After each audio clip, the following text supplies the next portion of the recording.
চট্টগ্রাম নগরের বিভিন্ন থানা থেকে লুট হওয়া ৩৫টি আগ্নেয়াস্ত্র ও ২৭৫ রাউন্ড গোলাবারুদ উদ্ধার করেছে র্যাপিড অ্যাকশন ব্যাটালিয়ন। মঙ্গলবার পর্যন্ত নগরের বিভিন্ন স্থানে অভিযান পরিচালনা করে এসব উদ্ধার করে র্যাব-৭। গেল ৫ আগস্ট সরকার পতনের পর ছাত্র জনতার বিজয় উল্লাসের মধ্যে দুর্বৃত্তরা নগরের বিভিন্ন থানায় হামলা চালিয়ে অস্ত্র ও গোলাবারুদ লুট করে। বুধবার র্যাবের চট্টগ্রাম জোন কার্যালয়ে দেওয়া তথ্য অনুযায়ী উদ্ধার হয়েছে SMG, China rifle, BD rifle, short gun, pistol ও গ্যাস গানের মতো অস্ত্র।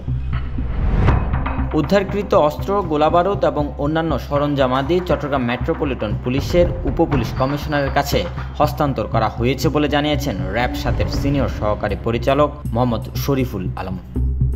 Desk report, news now 24।